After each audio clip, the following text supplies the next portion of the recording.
আসসালামু আলাইকুম এভরিওয়ান, আপনাদের সবাইকে স্বাগতম জানাচ্ছি আমার আরেকটি নতুন রান্নার এপিসোড দেখার জন্য। আজকে রান্না করে দেখাবো ব্রয়লার মুরগি ভুনা। আমাদের মধ্যে অনেকে আছেন যারা ব্রয়লার মুরগি ব্যাড স্মেলের জন্য খেতে চান না।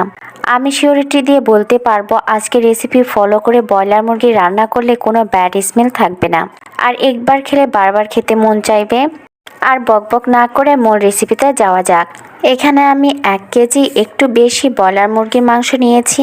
আমি মুরগির মাংস রেগুলার কাট করে ধুয়ে পানি ঝরিয়ে নিয়েছি। এই রান্নার প্রথম ধাপে আপনাকে মুরগির এক্সট্রা পানিতে ঝরিয়ে নিতে হবে। এই কাটা মুরগির মাংসে দিয়ে দিচ্ছি হাফ চা চামচ লাল মরিচের গুঁড়া, হাফ চা চামচ হলুদ গুঁড়া, হাফ চা চামচ জিরা গুঁড়া, হাফ চা চামচ লবণ। এবার দিয়ে দিব হাফ টেবিল চামচ লেবুর রস, দিয়ে দিব 1 টেবিল চামচ সয়াবিন তেল। এবার সব উপকরণ ভালো করে মাংসের সাথে মিশিয়ে নিব। মুরগির মাংসের সাথে মশলা ভালো করে ম্যারিনেট করা হয়ে গিয়েছে। এবার 30 মিনিটের মতো রেস্টে রেখে দিব। এখন মুরগির মাংসগুলো তেলেতে হালকা করে ভেজে নেব। ভাজার জন্য ফ্রাই প্যানে দিয়ে দিচ্ছি 1/3 কাপ তেল। তেল ভালো করে গরম করে নেব। এবার ম্যারিনেট করে রাখা মুরগির মাংস তেলের মাঝে দিয়ে দিব।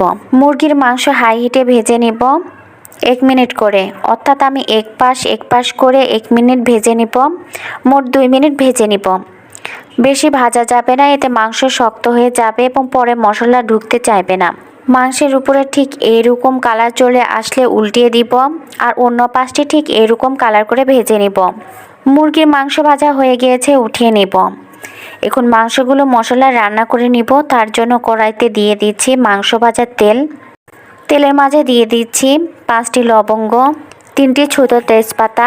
আপনারা বড় সাইজের 2টি তেজপাতা দিতে পারেন, 2 টুকরো ছোট দারুচিনি, 7-8টি গোলমরিচ, 4টি সাদা এলাচ। এবার সব গরম মশলা লো হিটে ভেজে নিব।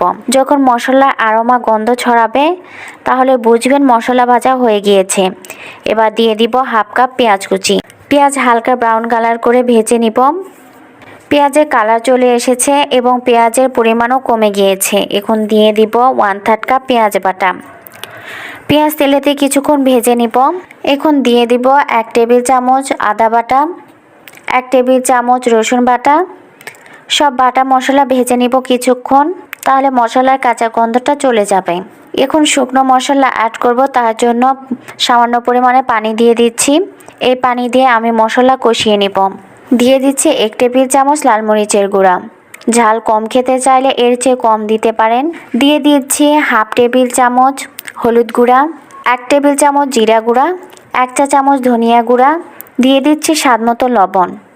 সব উপকরণ ভালো করে মিশিয়ে নিব আর ভালো করে মশলাগুলো কষিয়ে নিব। অনেক সময় মশলা কষানোর উপর নির্ভর করে রান্নার স্বাদ, তাই মশলা ভালো করে কষিয়ে নিব। মশলার সব পানি শুকিয়ে গিয়েছে এবং তেল বের হয়েছে। এ পর্যায়ে আমি ভেজে রাখা মুরগির মাংস দিয়ে দিব, আর মুরগির মাংস আমি লো হিটে কিছুক্ষণ কষিয়ে নিব। মাংস কষানো হয়ে গিয়েছে। এবার মাংসটি প্রপারলি সিদ্ধ হওয়ার জন্য দিয়ে দিচ্ছি 3 কাপ পানি। পানি দেওয়ার পর ঢাকনা দিয়ে মিডিয়াম টু লো হিটে রেখে রান্না করে নিব 20 মিনিটের মতো। আর এর মাঝে মাঝে আমি ঢাকনা খুলে সব উপকরণ নেড়ে চেড়ে দিব। 20 মিনিট পর ঢাকনা খুলছি। এবার মাংস নেড়ে চেড়ে দিব, আর বাকি যেটুকু পানি ছিল তা লো হিটে আমি শুকিয়ে নিব। আপনারা চাইলে এই পর্যায়ে নামিয়ে নিতে পারেন, কিন্তু আমি ভুনা রান্না করব, তার জন্যই আরেকটু পানি শুকিয়ে নেব। মুরগির মাংস রান্না করা হয়ে গিয়েছে। দেখুন মাংসের সব পানি শুকিয়ে গিয়েছে এবং গাঢ় ভুনা তৈরি হয়েছে। এবার চুলা থেকে নামিয়ে নেওয়ার আগে দিয়ে দিচ্ছি সামান্য জিরা গুঁড়া।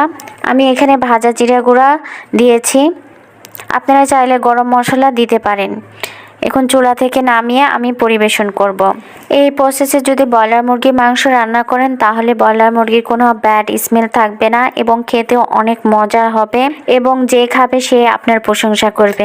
আজ কথা বাড়াবো না, এই পর্যন্ত। আপনারা সবাই ভালো থাকবেন, সুস্থ থাকবেন। আর আমার রেসিপিটি যদি ভালো লেগে থাকে তবে অবশ্যই আমার চ্যানেল এবং আমার পেজটি ফলো করতে ভুলবেন না।